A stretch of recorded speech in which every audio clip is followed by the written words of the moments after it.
Hey everyone, welcome back to CelebRiot, the place where we uncover the stories Hollywood whispers about but never fully tells. Today's story is emotional, powerful, and heartbreaking all at once. We're talking about Susan Kendall Newman, the daughter of Hollywood's golden man Paul Newman, and a woman who lived a life few ever really understood.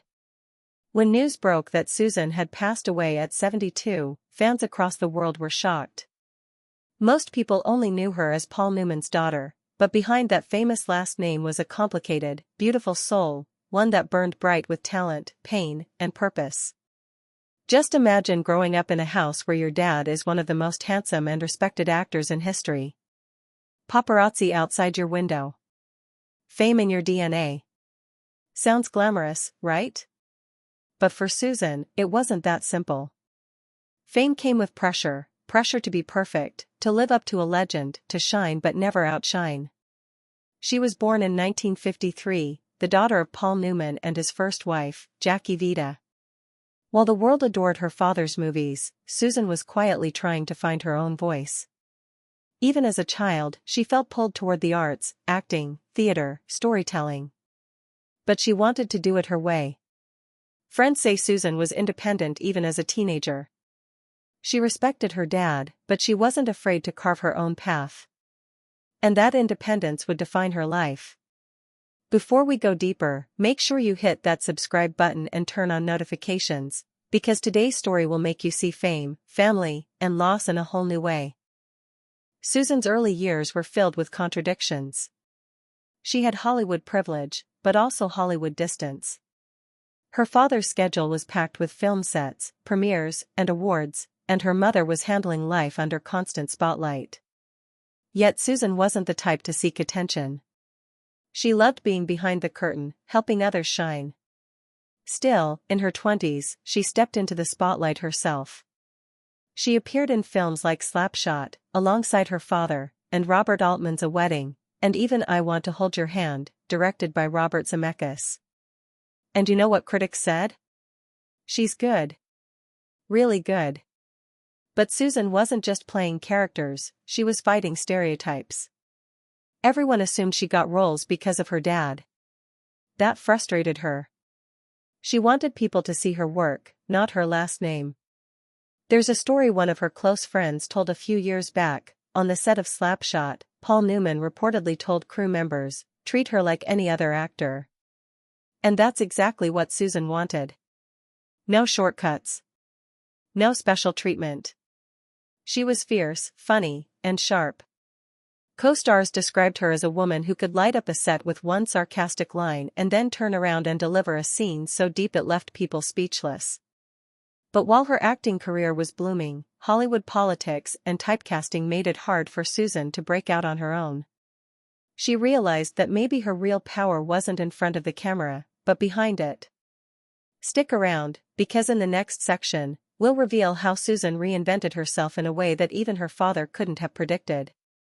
And don't forget, if you love hearing real Hollywood stories that aren't all glitter and gossip, drop a like right now.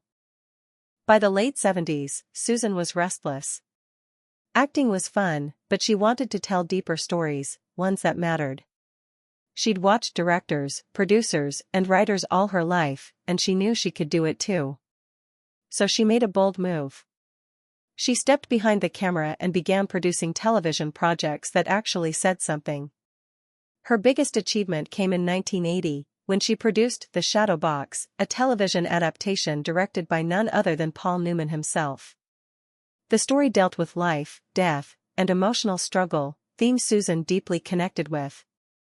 People expected it to be just another celebrity family collaboration. But what they got instead was art. The show was powerful, raw, emotional, unforgettable. It went on to win a Golden Globe, a Humanitarian Award, and received Emmy and Peabody nominations. For Susan, that moment meant everything. It wasn't just her father's success, it was their success. It proved she could hold her own in Hollywood without hiding behind her last name. And she didn't stop there. Susan went on to produce acclaimed children's audiobooks, one of which earned her a Grammy nomination for Best Spoken Word Album for Children. Her creativity had no limits, she wanted to educate, entertain, and empower. She used her Hollywood access not to chase fame, but to create meaningful media. When friends talked about Susan, they didn't describe her as a celebrity. They described her as driven, honest, and real. But behind that passion was pain. Because soon, tragedy would strike, one that would change the course of Susan's life forever. Stay tuned, this next part gets emotional. And remember, if you believe creativity can heal the world, hit that subscribe to join our CelebRiot family. In 1978, Susan's world collapsed. Her brother Scott Newman, Paul Newman's only son, died at just 28 years old from complications related to substance abuse. It was a devastating blow. Scott was young, talented, and had the same sparkle as their dad. Susan adored him. Losing him shattered her family, especially Paul Newman, who carried that guilt for the rest of his life. But Susan didn't let grief destroy her. Instead, she turned her heartbreak into mission. With her father, she helped launch the Scott Newman Foundation, dedicated to preventing substance abuse through education and awareness. Most celebrity kids might have used their name to promote products or parties. Susan used hers to save lives. She traveled to schools, community centers, and rehab programs, speaking about addiction, recovery, and hope. She even testified before Congress, sharing her family's pain and pushing for stronger youth prevention programs. People who heard her said she didn't sound like a Hollywood star, she sounded like a sister who had lost someone and didn't want anyone else to feel that same pain. Her voice cracked when she talked about Scott. But her message? It was still strong. And that's the thing about Susan Newman, she took tragedy and turned it into compassion. She didn't hide from pain, she faced it, and used it to help others heal. Her father later said in an interview that Susan was the most compassionate person I know. And you could see why. But here's the twist, the deeper Susan dove into activism, the further she stepped away from the Hollywood spotlight. Fame wasn't healing her, purpose was. After her brother's death, Susan changed. She stopped chasing film roles and started chasing causes. Her life mission evolved, from scripts to social change. She became one of the leading figures in youth advocacy, speaking publicly about the dangers of drug abuse and the importance of mental health support. She was invited to panels, conferences, and nonprofit events across the country. And she wasn't reading from cue cards, she spoke from lived experience. You could feel her sincerity. Every story she told, every tear she shed, came from the heart. In the 80s and 90s, she expanded her work to include education, healthcare, and environmental protection. She believed that healing society started with caring for people and the planet. Just like her father, she lived by compassion. Paul Newman was known for his philanthropy, donating hundreds of millions through his Newman's Own brand. Susan carried that same flame forward, quietly, humbly, but powerfully. Those who worked with her said she never acted like a celebrity. She was the one making coffee runs, helping volunteers, listening to survivors tell their stories. She wanted to serve, not be served. That's the kind of woman Susan Kendall Newman was, brave, selfless, and endlessly human. If you're watching this and you've ever turned your pain into purpose, type respect for Susan in the comments below. Because stories like hers remind us that the biggest stars are sometimes the ones who never ask for spotlight. The Newman name has always been more than just a mark of fame, it's a mark of purpose. And Susan Kendall Newman carried that legacy like a torch. Her father, Paul Newman, wasn't just an Oscar-winning actor, he was one of Hollywood's kindest hearts. He gave away most of his fortune to charity through Newman's Own Foundation, which to this day donates millions every year. Susan grew up watching a man who believed success meant nothing unless it helped others. And she learned that lesson deeply. She was close to her father in her own quiet way. They didn't need to talk daily or pose for photos, their connection was spiritual. Both were artists, both were humanitarians, and both understood pain. When Paul Newman passed in 2008, Susan stepped forward to continue what he started. She supported her siblings, Stephanie, Nell, Melissa, and Clea, each of whom carried their own part of the Newman legacy. Nell, for example, built a career focused on organic food and environmental care, while Susan continued to champion mental health and addiction awareness. Together, they showed the world that being a Newman wasn't about being famous, it was about being useful. People close to the family say Susan had a calm energy. She wasn't loud or flashy. When a problem came up, she didn't panic, she planned. She had the same steel that made her father one of Hollywood's most respected men. And yet, beneath that strength, she had warmth, a kind of warmth that drew people to her. When she laughed, people around her felt seen. When she spoke, they listened. That's what made Susan special. She didn't just inherit a name, she embodied its meaning. Before we move on, let's take a second. If you admire people who use fame for good, drop a red heart emoji and hit that subscribe, because these are the stories that truly deserve to be remembered. Let's be real, most children of famous actors spend their lives chasing that same spotlight. They want fame, attention, luxury. But Susan Kendall Newman? She was the opposite. She saw what fame did to people, how it took away privacy, peace, and even sometimes their sense of self. She didn't want that life. She wanted balance. She once mentioned in an old interview that the real stage isn't the one with lights, it's the one where you make a difference. That one line sums her up perfectly. She wasn't obsessed with being on screen. She cared more about what was on screen, what message it sent, who it inspired, who it helped.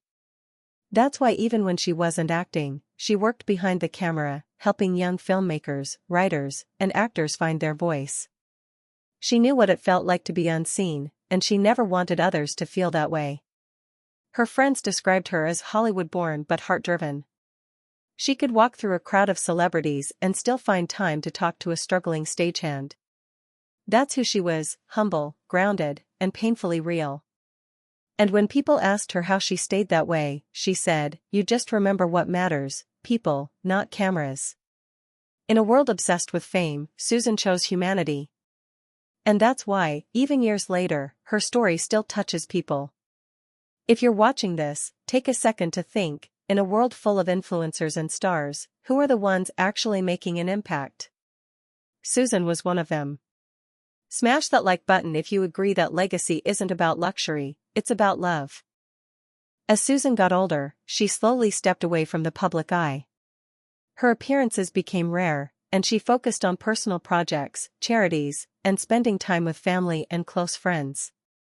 While some assumed she wanted privacy because of her family name, the truth was deeper. Susan had given enough of herself to the world. Now she wanted peace. She kept working quietly with foundations, writing essays, mentoring, and supporting causes close to her heart. She didn't need applause anymore, she needed purpose. A close family friend once shared that Susan loved spending time in nature. She believed the ocean healed the soul. On weekends, she'd often disappear to coastal towns, walking the beaches alone, collecting seashells, and sketching in notebooks. That's the image her friends remember, not a red carpet celebrity, but a woman who found happiness in simplicity. Still, she never lost her empathy. Even in her later years, she'd show up at youth programs, talk to kids, share her brother's story, and remind them that mistakes don't define a person, choices do. But then came the quiet news that broke hearts everywhere. Susan Kendall Newman had passed away at 72. There was no big announcement, no media spectacle, just a simple confirmation that another beautiful light in Hollywood had faded. Her passing reminded people how easily quiet heroes go unnoticed. No scandals, no feuds, no fame drama, just a life lived with purpose. And maybe that's why her death felt so heavy. She wasn't loud, but she mattered. She wasn't everywhere, but she made an impact everywhere she went. When Susan passed, the Newman family received an outpouring of love and messages from across the world. Fans, old co-stars, producers, and even activists shared stories about her kindness. One story stood out. A woman who met Susan at a school event years ago wrote, "I was a teenager battling addiction. Susan looked me in the eyes and said, 'You can beat this. You're stronger than your pain.' I've been sober 20 years now because of her."